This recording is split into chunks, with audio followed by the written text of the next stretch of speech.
Hello, Internet. I'm Lex Chase, and Monique, Mackie, and Mark, and the crew here at Sinfully had me back once again to do another reading, and this is a fun one. So today I'm reading from Urban Fairy Tale, the final book in the Screw Up Princess and Skillful Huntsman trilogy, also part of the Fairy Tales of Open Road universe. So these guys have been through a lot. So here we are with Screw Up Dude Princess Taylor Hatfield, joined alongside his true love, jackass huntsman Quentin Devereaux, as they are on yet another quest to finally stop Taylor's brother, psychotic killer, and Snow White, Atticus Hatfield, once and for all. However, when they finally get to the final showdown, can Taylor honestly do what he must? So today I'm reading from chapter 3, where we get to set up the situation and kind of learn what's going on and get a very unexpected ally. So I hope you enjoy, sit back, relax, and enjoy the show.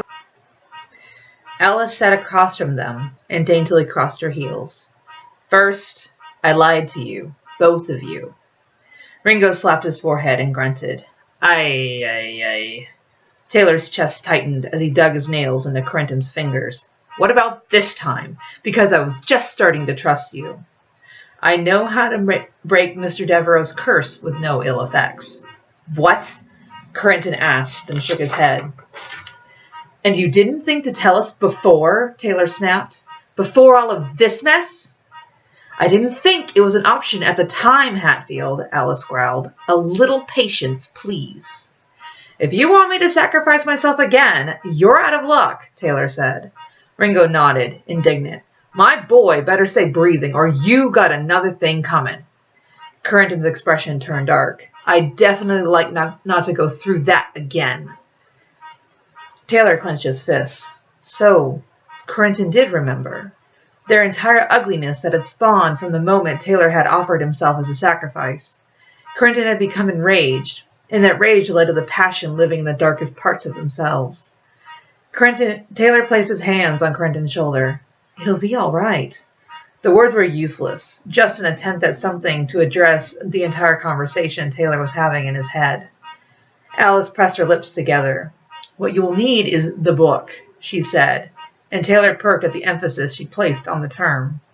The book contains the entire history of every enchant to ever exist. She nodded to them. You, Mr. Devereaux, will need to rewrite your own history on its pages. And it is curse, Ringo said, as he knitted his brows. It can't be that easy. Alice nodded. It is. Why tell us now? Quentin leaned forward. Because we now have confirmation the book has already been manipulated. Alice's tone had a troubling firmness. Quentin glanced from Alice to Taylor. What are you talking about? What does the book have to do with my curse? Alice set her gaze directly on Taylor. I was the maid of honor at your wedding. Taylor's attention snapped to Quentin. Chills ran up Taylor's spine. In a baby pink dress, Alice added. You remember too? Quentin asked. Alice watched a distant corner of the council room. Also explains why you remember the past week. The book is being used to give you a generous edge. Taylor looked at his left hand, and Quentin did the same. Did we get married? Taylor asked, his tone cautious. He flexed his fingers, showing the lack of a ring. I don't think so? Quentin asked, just as puzzled. Alice nodded. It was likely written into the book to test it could work and later edited out. She fell silent for a moment and tapped her finger to her chin. But it is a hint at your potential future. Taylor flushed and wiggled his fingers on his left hand again. He and Quentin had only been together for 2 years, and marriage hadn't been out of the question. It just wasn't a question at this point in time. He and Quentin looked to each other, and Taylor could see it in Quentin's gaze. The dark twist at their happily ever after could lead. Taylor cleared his throat and focused once again on Alice. She smirked bitterly at nothing in particular. But the fact remains the draft of the wedding was successful. And for that reason, it's paramount you find the book. So, wait, Taylor said, arching a brow. You don't have it. Alice took a breath and straightened her shoulders. She turned her attention back to Taylor. It was stolen. Taylor tossed up his hands. You are unfucking believable! But I'll help you get it back, a young man said from the corner of the library. He slowly came to the light in a confident swagger, clad in Levi's with slashed knees and a bomber jacket. He scratched at the scruff of his dark hair sticking out from the back of his wool cap. Howdy, he nodded. Taylor, Corentin. He smiled at Ringo. Yo. He pointed at Corentin and leaned back on his heels. You don't recognize me, do you? He glanced at Taylor. You do, right? Taylor swallowed. His stomach tightened. He'd only seen the guy momentarily in the battle with Atticus, a peculiar, rugged Spaniard that set Taylor's teeth on edge. You found yourself a new vessel, yeah? Corentin asked, glaring at the man. Taylor glanced at Corentin. You know who he is? Well, shit. Way to ruin the suspense. The man pulled up his wool cap and swept a bow. Edie the Witch King, at your disposal. Taylor didn't believe it. The very man who had ordered Corentin to kill him and corrupted his brother and turned him into a psychotic killer and who was responsible for Philippa's death and millions of others throughout time stood before them, casual and easy, as if they were meeting for coffee. Taylor shot from the love seat, ignoring the pain in his chest. What the fuck are you doing here? He took a step forward, and Edie took a defensive step back. You ruined my fucking life. You drove my brother insane, and you're here. He took another step, and Edie held up his hands with a smile. How dare you smile at me? How dare you act like we're friends? How dare you waltz in here and expect me to return kindness? Corentin took Taylor by the elbow and guided him back to the love seat. I'm sure there's a perfectly logical reason for this, Corentin ground out. His gaze brewed with vicious hate for Edie. There better be a very fucking logical reason for this. Well, there is.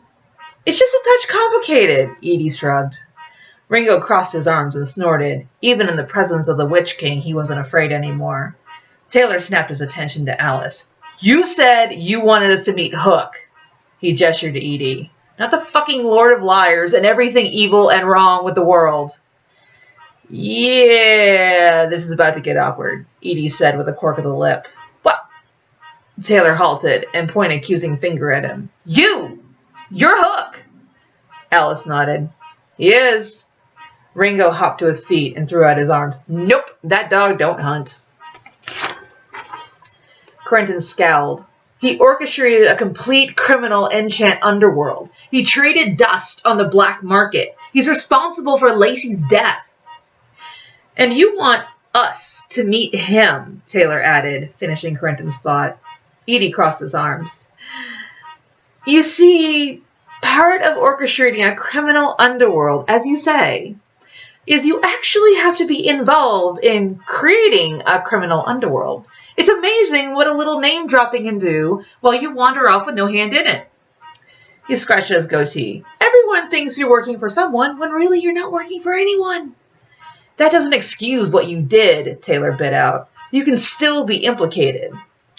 That's not the point at the moment, Edie said. Not the point, Corentin asked. Do you listen to yourself sometimes? Can we please focus, Edie sighed. Look, you guys, you need me and I need you. Like fuck you do, Corentin snapped as he stood. Edie slipped in front of him, blocking his path to the door. Whoa, whoa, whoa, whoa, hold up, buddy. Move, Corentin ordered him. Alice sighed. Gentlemen, as complicated as it seems, you three have found yourself in a unique situation.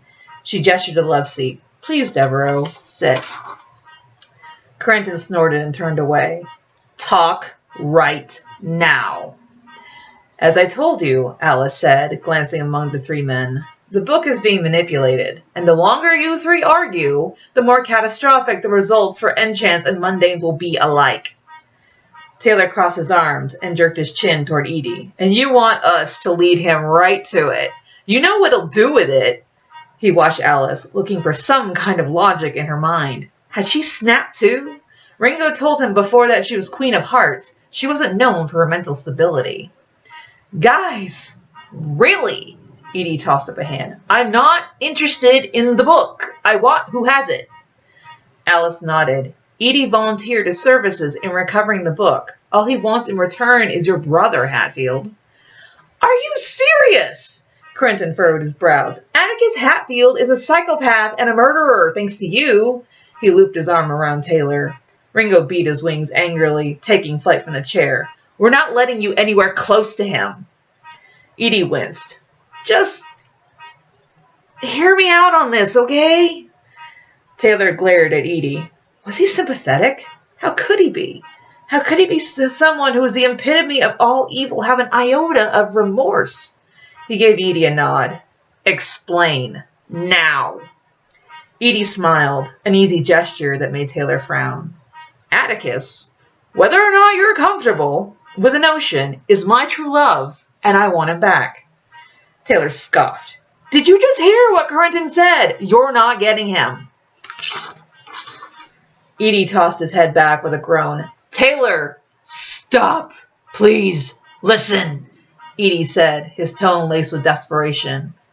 I fucked up, okay?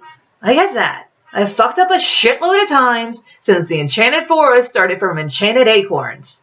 He watched Taylor. I assume you know what it's like to fuck up. He made a pointed glance at Quentin.